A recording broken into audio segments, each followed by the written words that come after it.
that was used in wartime.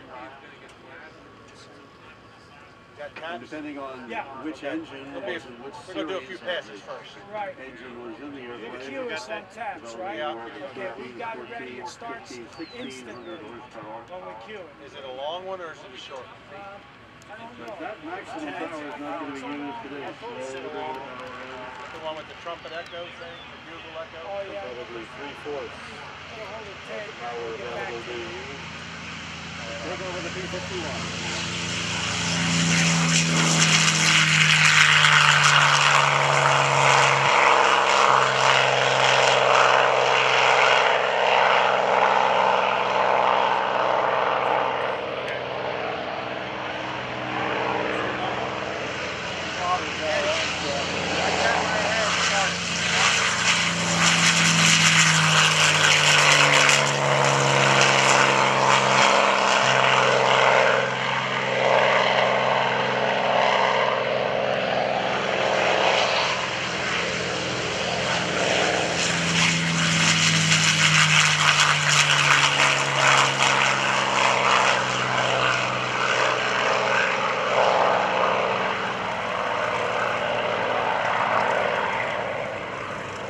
That's not to say that whenever you see a P-51 flying around, that's going to go so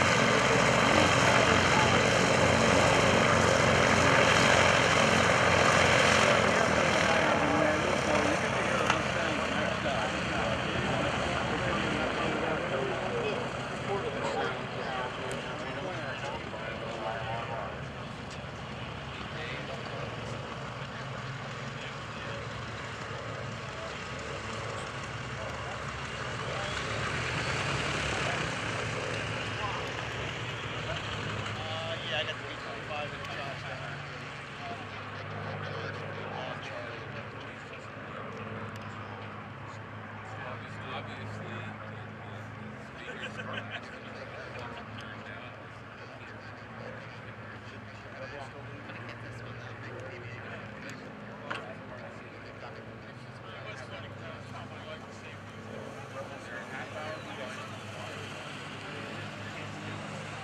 the first P-51 that's going to be coming by, being flown by retired Air Force Colonel John Correggio. And here he comes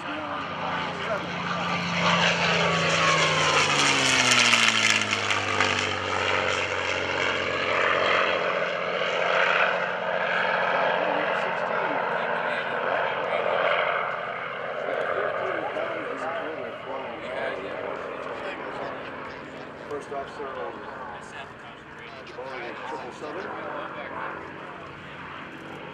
And here comes Red Nose.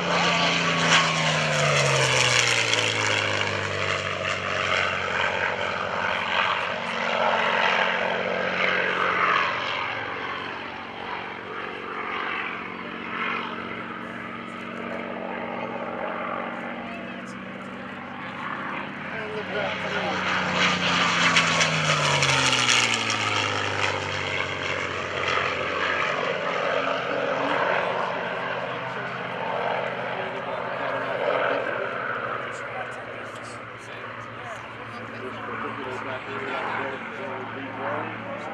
About 1,500 horsepower.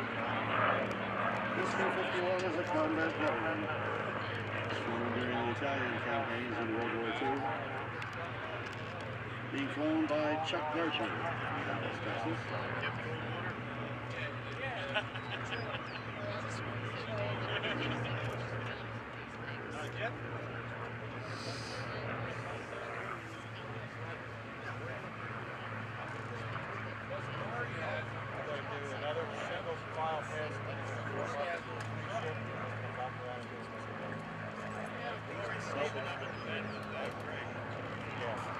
Okay, here comes Colonel John Correnti in rubber. Check that one out.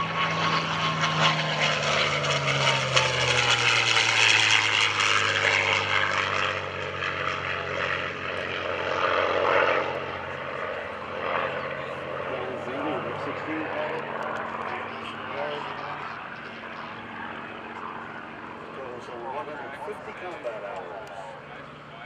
Sitting now down in Atlanta, Georgia. Coming by is Al Armstrong. Red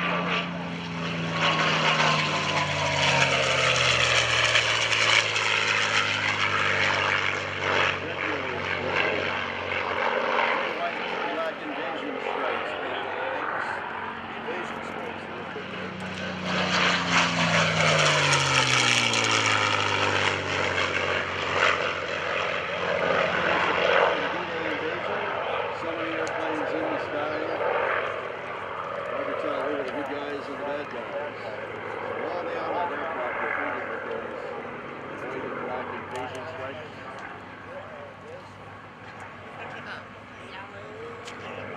They were only supposed to last less than 2 weeks.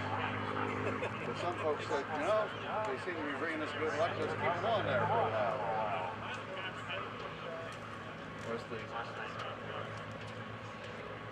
Adverse to that is, the enemy then knows that you're an enemy, so they can shoot at you. But they stayed on a little bit longer than that. Of course, they're on here for exhibition to show us airplanes that may have participated in the D-Day invasion, so as the invasion strikes.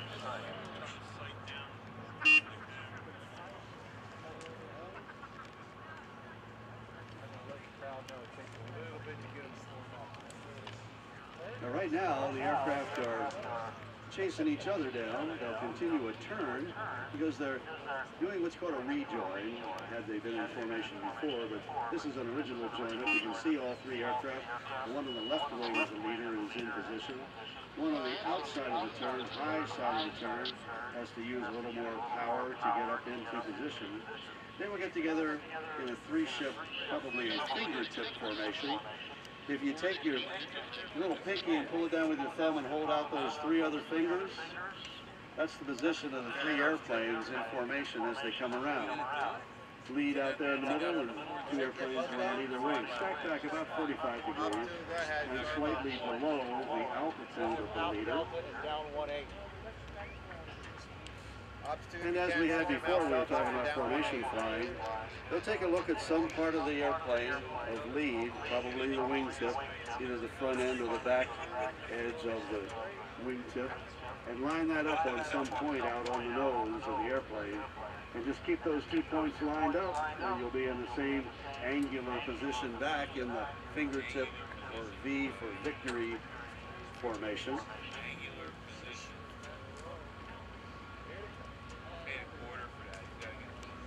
Coming by in three-ship Vic formation, the V for victory, the Vic formation. I believe they're in that position. Put your cameras on the three-ship of P-51 Mustang.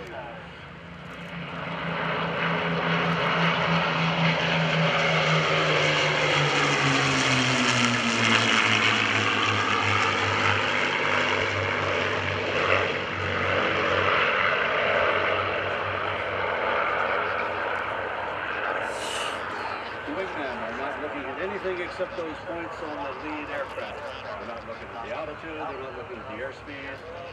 They may catch a glance over at the coolant temperature of the engine to make sure everything is all lined up where it's supposed to be. Coolant temperature and engine operating temperature very, very critical on the Merlin, as in many liquid-cooled engines. And that's why that big scoop is on the underside of the P-51 Mustang, because that contains a radiator, just like the radiator in your car. It circulates the coolant fluid to cool it off. As air flows in that air scoop and flows out the back, it flows across, among other things, a radiator that exchanges the heat. It's built up in the coolant that circulates around the cylinders of the V12. And they can regulate how much air goes through that scoop. There's a little door on the trailing edge of it, and they can change the position of that to regulate the amount of air coming through so that they can keep the temperature within a critical distance, a critical range of temperature. There's also the oil radiator, oil cooler has its own radiator, that's in there. And sometimes the organ pipe sound that you may hear as they come by, some of that.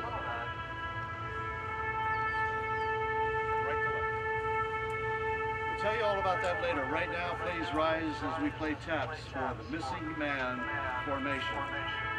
3 airplanes, space for a 4th. That one's not there. The Missing Man formation.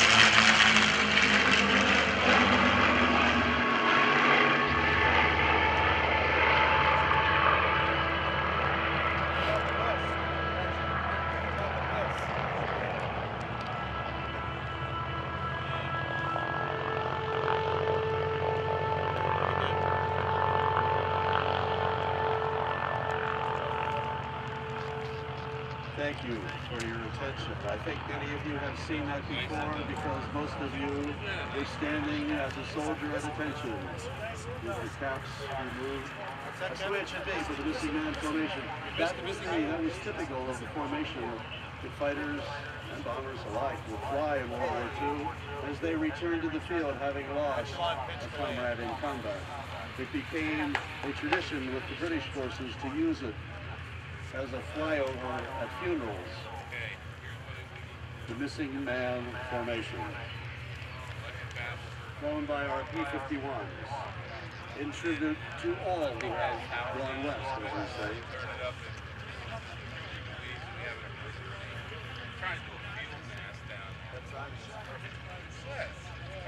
You go to church on 6th. Yeah, right.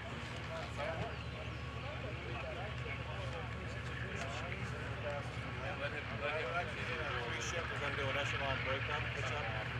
Down there. All 3 aircraft formed up once again. They'll be coming back to set up for their landing. They will do an overhead break, 3 of them coming in, probably an echelon formation, stacked back on the line for the leader, and each one breaks away from the formation to set up for landing.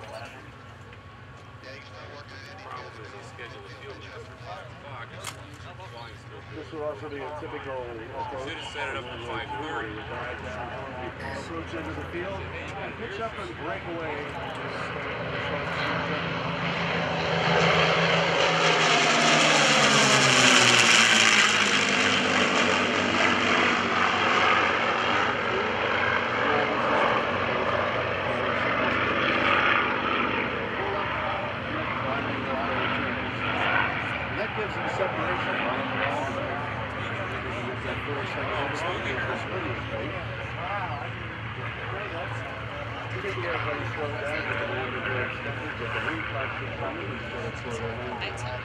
They have stations on the runway, and each aircraft is now overrunning the aircraft and even coming.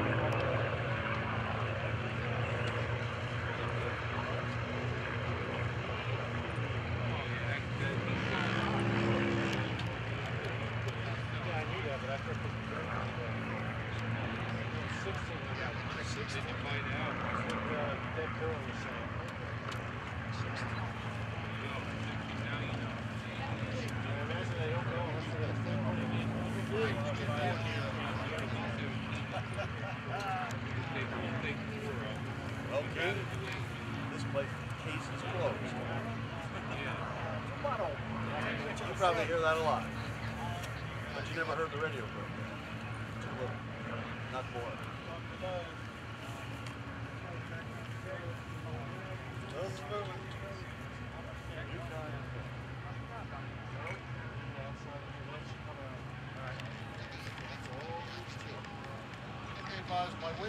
Okay, this is F-16 International Air Pilot.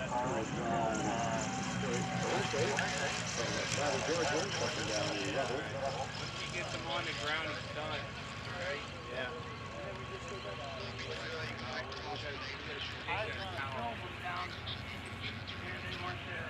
Now Armstrong and Red Nose, going over the numbers.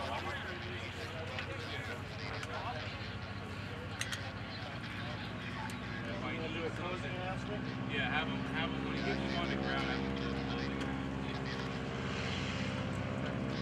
Also, hey, let me talk to them. Thank you, Al. That's one of the things I love about Mustangs when they land. They chop the power again. Sounds like the pistons are changing holes.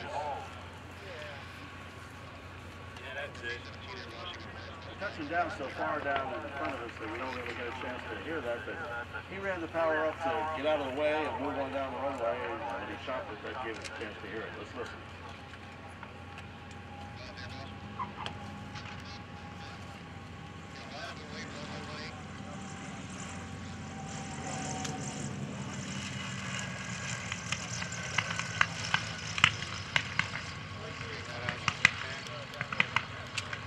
Yeah, that's a Mustang.